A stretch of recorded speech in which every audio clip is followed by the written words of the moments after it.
Hello dear friends, Vande Mataram. Welcome to a new lecture of the thermodynamics. In our previous lecture we have learned about or we have calculated some important examples. अभी दोस्तों इस lecture में भी कुछ important example हमको calculate करने. So let's start with the example number 31. You can read the question on the screen. आप screen पे question पढ़ पा रहे हो. The question is calculate the enthalpy formation of ethane from the following data. नीचे दोस्तों हमारे पास 3 डिफरेंट रिएक्शंस है, उसमें से हमको क्या करना है, उसमें से हमको इथेन के लिए फॉर्मेशन के लिए जो डेटा चाहिए वो कैलकुलेट करना है. Carbon plus O2 gas gives CO2, H2 plus 1/2 O2 gas gives H2O and combustion of the ethane C2H6 plus 7/2 O2 gas gives CO2 plus H2O. और उस बैलेंस इक्वेशन दे रखे हैं और उसके अकॉर्डिंग एनर्जी भी है. अगर दोस्तों यहाँ पे स्टैंडर्ड फॉर्मेशन एंथैल्पी चाहिए एज पर एज कंसेप्ट जो भी प्रोडक्ट है उसके कंपोनेंट जितने भी एलिमेंट है वो भी अपने खुद के स्टैंडर्ड फॉर्म में होने चाहिए. आपको शायद याद होगा हमने एक थियरी पढ़ी थी कैल्शियम कार्बोनेट की फॉर्मेशन एंथैल्पी, और वहाँ पे इक्वेशन था that calcium oxide solid plus carbon dioxide gas gives calcium carbonate. In that reaction जो एंथैल्पी चेंज था that was not standard formation enthalpy of the calcium carbonate. Why? Because अगर calcium carbonate की बात करें, इसके component elements की बात करें which is calcium carbon and oxygen. Calcium के लिए standard form calcium solid, carbon के लिए carbon solid which allotropes graphite, और ऑक्सीजन के लिए O2 गैस. यहाँ पे CaCO3 बना था but calcium solid plus carbon solid plus O2 gas से नहीं बना था. दैट्स वाई हमने वहाँ पे वो एंथैल्पी को ओनली रिएक्शन एंथैल्पी कंसीडर किया था. That was not standard formation enthalpy. So that यहाँ पे क्या करना है, किसको हम स्टैंडर्ड फॉर्मेशन एंथैल्पी बोल सकते हैं वो ध्यान में रखना है. लेट अस सी किसको हम स्टैंडर्ड फॉर्मेशन एंथैल्पी बोल सकते हैं. अगर C2H6 बनाना है उसके लिए कार्बन सॉलिड होना चाहिए और H2 गैस होना चाहिए. सो ये रिएक्शन के लिए जो भी एंथैल्पी चेंज होगा that is standard formation enthalpy of the ethane. जो दोस्तों गिवन डेटा है उसमें से हमको क्या करना है, कहाँ पे हमको ट्वाइस ऑफ कार्बन और कहाँ पे थाइस ऑफ H2 गैस मिले ये ट्राई करनी है. अगर दोस्तों हम बात करें इक्वेशन नंबर 1 की, इक्वेशन नंबर क्या है, carbon solid plus O2 gas gives CO2 but our need is twice of carbon. So ये इक्वेशन को हम 2 से मल्टीप्लाई करते हैं. Twice of carbon plus O2 को भी 2 से मल्टीप्लाई होगा, twice of oxygen gives twice of CO2. अगर ये किया दोस्तों तो इक्वेशन में आप जो वैल्यू दिख रहे हो उसको भी 2 से मल्टीप्लाई करना पड़ेगा. सो 393.5 को 2 से मल्टीप्लाई करें 787 किलो जूल. देन H2 चाहिए 3, हमारे पास H2 प्लस 1/2 O2 है. सो इसको अगर 3 से मल्टीप्लाई करना है सो 3H2 plus 3/2 O2 gives 3H2O. यहाँ पे 1/2 O2 था, 1/2 यानी 0.5, और उसको 3 से मल्टीप्लाई करते हैं 0.5 that is 1.5 is equal to 3/2. और अदर केस आप क्या लिख सकते हो, 3 इंटू 1/2 इज एक्चुअली 3/2. ओके, अभी दोस्तों ये दोनों को अगर ऐड कर दे so multiply equation number 1/2 equation number 2/3 और फिर दोनों को ऐड कर दो. इसके बाद दोनों को ऐड करते हैं. Carbon solid twice of carbon solid thrice of H2 2H2 and 3/2 यानी 1.5. 2 plus 1.5 is equal to 3.5. 3.5 is equal to 7/2. So 7/2 O2 gas gives twice of CO2 plus thrice of H2O. इन दोनों को समेशन करो -787 plus 857 -857 that is -1666.4 1664 kilo joule negative. Okay, kilo joule हुआ. अभी दोस्तों यहाँ पे हमारी नीड है ये होना चाहिए, 3H2 भी होना चाहिए, इसको निकालना है. सामने CO2 को भी निकालना है और H2O को भी निकालना है फ्रॉम द प्रोडक्ट साइड. सो इसके लिए क्या कर सकते हैं दोस्तों, हमारे पास इक्वेशन नंबर 3 है. क्या है equation, C2H6 plus 7/2 O2 combustion of the ethane gives twice of CO2 plus 3H2O. अभी दोस्तों दो चीज़ एक साथ मैं दो आपको अलग अलग फॉर्मूला बता रहा हूँ. आप इसको जस्ट क्या करते हो, इक्वेशन नंबर 4 में से इसको सब्सट्रैक्ट कर दो इक्वेशन नंबर 4 में से, तो भी आपका काम बन जाएगा.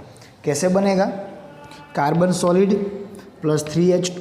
अगर जब भी दोस्तों सब्सट्रैक्शन या एडिशन होगा तो प्रोडक्ट साइड और रिएक्टेंट साइड. अगर एडिशन है, प्रोडक्ट को प्रोडक्ट साइड ऐड करो, रिएक्टेंट को रिएक्टेंट साइड। अगर सब्सट्रैक्शन है, सो प्रोडक्ट में से प्रोडक्ट सब्सट्रैक्ट करो, रिएक्टेंट में से reactant. So our reactant is twice of carbon 3H2 + 7/2O2। उसमें से दोस्तों ये इक्वेशन सब्सट्रैक्ट करें, सो -C2H6 - 7/2O2 + 7/2O2 - 7/2O2 cancel होगा।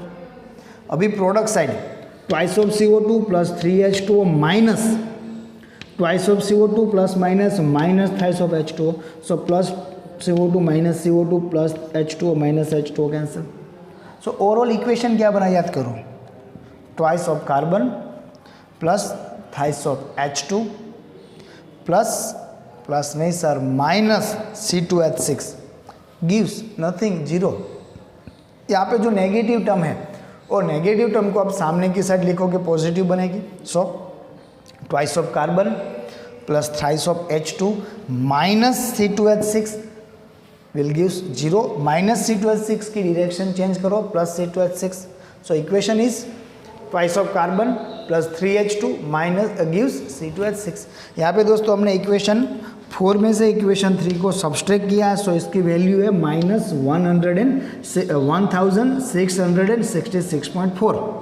उसमें से इसको भी सब्सट्रैक्ट करो, so plus minus sorry minus minus plus -166.4 -1560 minus minus plus, so -166.4 + 1560 is 84.4 kilo joule. So that is the, ये इक्वेशन हुई, कौन सी इक्वेशन है, standard formation equation for the ethane. और यहाँ पे जो एनर्जी चेंज है that is -84.4 kilo joule. So we can say enthalpy formation और standard enthalpy formation for the ethane is -84.4 kilo joule. अभी दोस्तों यही इक्वेशन को आपको, अगर ये प्रोडक्ट को सर प्लस माइनस कैसे किया ये समझ में नहीं आ रहा है, जस्ट सिंपल आपको क्या करना है, ये इक्वेशन को रिवर्सिबल सपोज करना है। Twice of CO2 and 3H2O are reactant and C2H6 + 7/2O2 are product. So आप क्या लिखोगे, twice of CO2 + 3H2O will gives C2H6 + 7/2। In that case delta RH ये माइनस थी, उसको क्या लिखोगे आप, प्लस लिखोगे, ये डायरेक्शन चेंज कर दी। फिर आपको क्या करना है, इन दोनों को ऐड कर देना है। So twice of carbon plus 3H2 this are reactant, again अगर रिवर्स किया तो ये भी रिएक्टेंट हो गए। So plus twice of CO2 + 3H2 plus 7/2O2 तो वहाँ पे था ही, गिव्स दोस्तों अभी प्रोडक्ट क्या है, ट्वाइस ऑफ CO2 3H2 और यहाँ पे प्रोडक्ट क्या बनी, C2H6 + 7/2O2। दोनों तरफ 7/2O2 दिखेगा, कैंसिल कर दो, दोनों तरफ CO2 कैंसिल, दोनों तरफ H2O कैंसिल। सो क्या बचा, twice of carbon plus 3H2 gives C2H6, यही बचेगा। यहाँ पे दोस्तों वैल्यू क्या हुई, +1560। अगर दोनों को ऐड किया तो ये वैल्यू को ऐड करो, -166.4 + 1560 दैट इज -84.4 किलो जूल। सो दोनों तरीके से हो सकता है।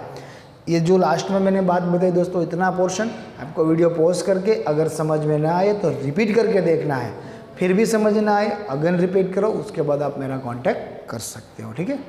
Okay, now equation number 32, sorry question number 32, you can read the question on your screen. आप स्क्रीन पे दोस्तों क्वेश्चन देख सकते हो। Question number 32 is,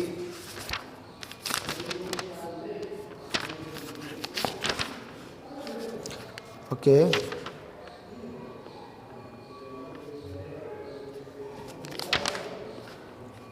calculate the standard enthalpy of formation of methanol.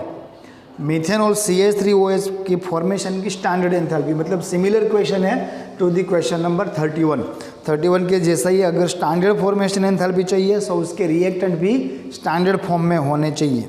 कुछ डेटा दे रखा, there are some reaction, CH3OH liquid plus 3/2O2 gas gives CO2 plus twice H2O. Exothermic reaction, the reaction enthalpy is -726 kilojoule per mole. Second equation, carbon solid plus O2 gas gives CO2. Again exothermic reaction, reaction enthalpy is -393 kilojoule per mole. Then H2 gas plus 1/2 O2 gas gives H2O liquid. Standard reaction enthalpy is -286। सो यहाँ पे दोस्तों जैसे first example में किया था उसी तरह से यही इक्वेशन को यूज़ करना है and at the end of the summation हमको ये लाना होगा। हमारा इक्वेशन क्या होना चाहिए? अगर दोस्तों हमको CH3OH बनाना है और इसकी स्टैंडर्ड फॉर्मेशन एंथैल्पी चाहिए, इसके लिए इसके जो भी कंपोनेंट है they are carbon, hydrogen, oxygen, वो अपने प्योर फॉर्म में होने चाहिए। What is the pure form of the carbon? Carbon solid. अगर एलोट्रॉप्स की बात करें, graphite allotropes, then H2 gas, then O2। दोस्तों अगर यहाँ पे 1 कार्बन चाहिए, 1 carbon, total number of hydrogen 3 + 1 = 4, so 2H2, 1 oxygen, 1/2 O2 is 1 oxygen, so our final product is CH3OH। Clear? आगे बढ़ते हैं दोस्तों। हमारे पास जो इक्वेशन है उसको किस तरह से अरेंज करें सो दैट फाइनल यही इक्वेशन बने और वहाँ पे हम एंथैल्पी को कैलकुलेट करें। सो पहले दोस्तों जो हमारा इक्वेशन है उसमें से इक्वेशन नंबर 3 को हम 2 से मल्टीप्लाई करते हैं और फिर उसके बाद उसको ऐड करेंगे इक्वेशन नंबर 2 में। इक्वेशन नंबर 3 को 2 से क्यों मल्टीप्लाई करना है? क्योंकि इक्वेशन नंबर 3 को दोस्तों जब 2 से मल्टीप्लाई करेंगे तब हमको ट्वाइस H2 गैस मिलेगा। Our need is twice H2 gas, वहाँ पे ओनली H2 गैस है। सो ट्वाइस H2 गैस, 1/2 था वो क्या बना? O2 gas. H2O का क्या बना? 2H2O। सो जो वैल्यू थी वो वैल्यू को भी 2 से मल्टीप्लाई करने से क्या वैल्यू बनी? -572 किलो जूल। और दोस्तों उसको किस में ऐड करना है? इक्वेशन 2 में। Equation 2 already carbon plus O2 gives CO2। सो अगर इन दोनों को दोस्तों ऐड करते हैं तो हमको क्या मिलेगा? Carbon, H2 and O2। Our need is carbon, H2 and O2। Quantity को बाद में हम देखेंगे, पहले इतना कर दे। अगर इन दोनों को ऐड करते हैं, carbon solid plus 2H2 gas plus O2 plus O2 2O2 gas gives CO2 plus 2H2O, CO2 plus 2H2। इन दोनों का सम करो, -393 -570, that is -965 kilo joule. Kilo joule per mole नहीं बोल सकते। Suppose this is the equation number 4। ये equation में दोस्तों हमको चाहिए ऐसी कौन सी चीज़ है? Carbon, H2O2। नहीं चाहिए ऐसा क्या है? CO2 and H2O। इसमें नहीं है बट हमारी ज़रूरत है, दैट इज मिथेनॉल, CH3OH। क्या कर पाएंगे दोस्तों हमको उससे ये पूरा इक्वेशन मिले? So subtract equation number 1 from equation number 4। ये जो 4 नंबर का इक्वेशन बना उसमें से दोस्तों हम कौन सा इक्वेशन सब्सट्रैक्ट करें? Equation number 1। सो उसके लिए हमको पता होना चाहिए what is equation number 1। Equation number 1 is CH3OH plus 3/2 O2 gas gives CO2 plus 2H2। इससे होगा क्या दोस्तों?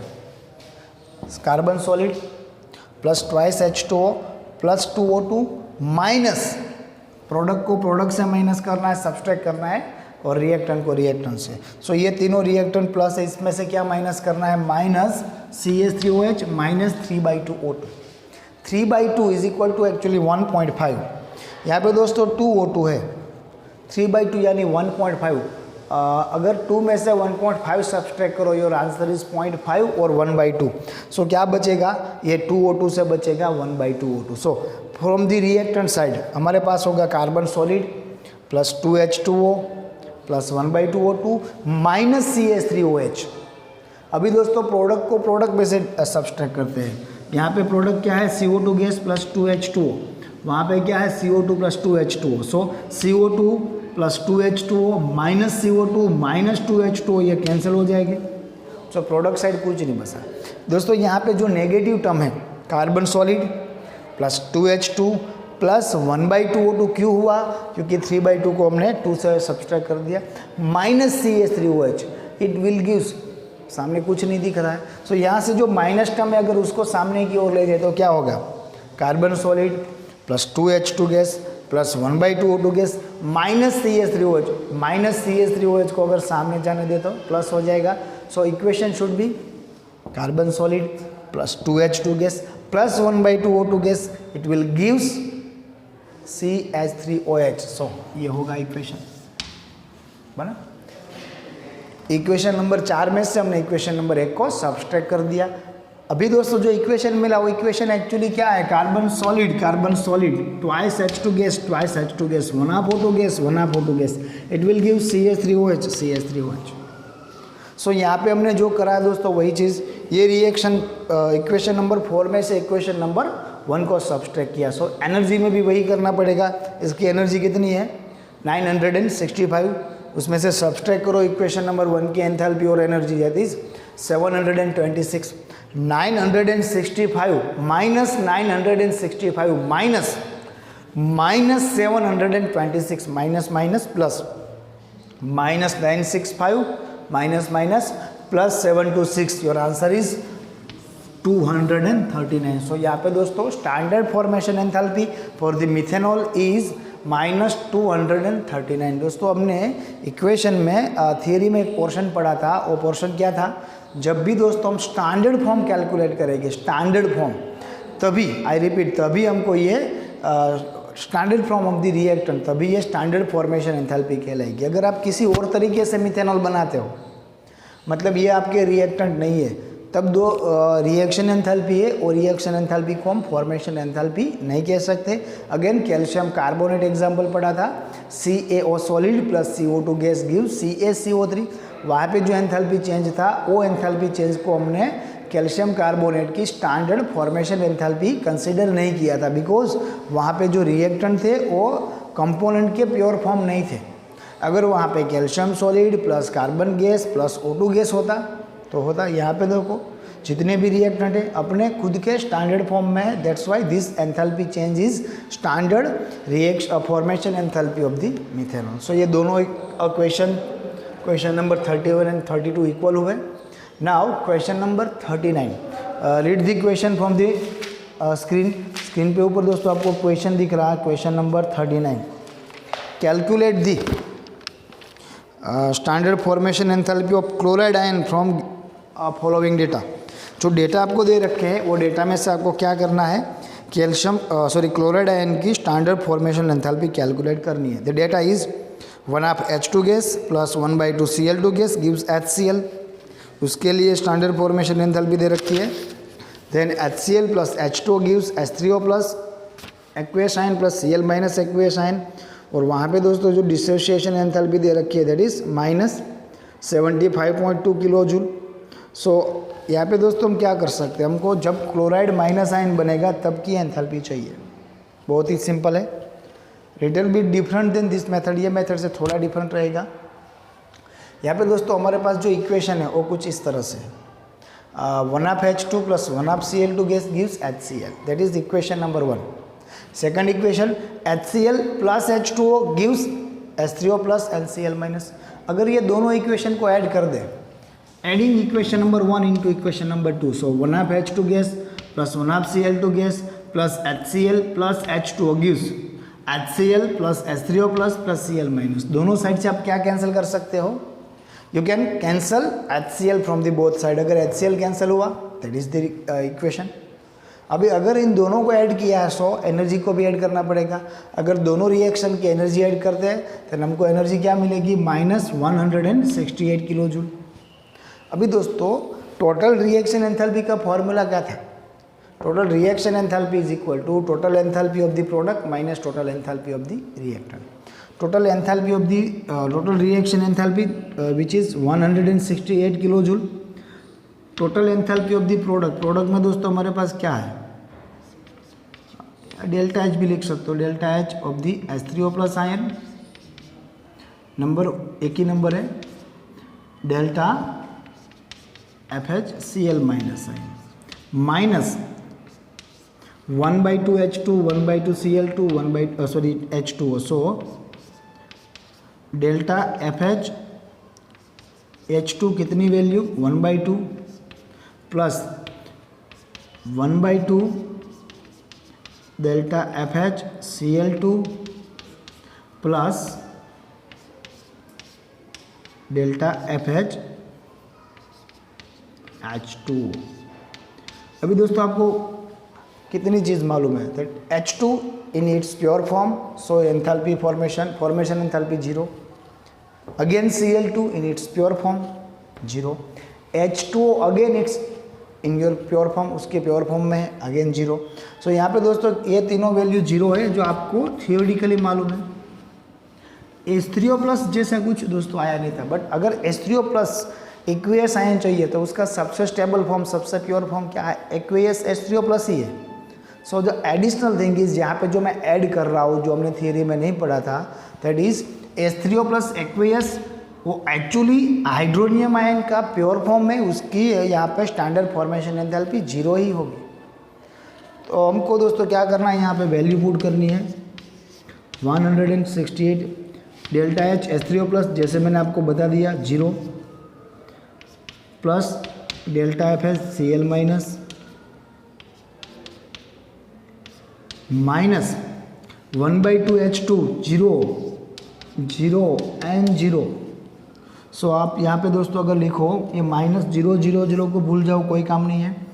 सो -168 इज इक्वल टू 0 को ध्यान में ना रखो, you can write FH0 Cl minus. So standard formation enthalpy for Cl minus is -168 kilo joule पर 1 मोल। ओके, सो सिमिलर क्वेश्चन है बट थोड़ा डिफरेंट हुआ दोस्तों। सो ये पैटर्न को भी समझना है, इसके अकॉर्डिंग और क्वेश्चन भी आ सकते हैं। Then question number 43, read the question. Question number 43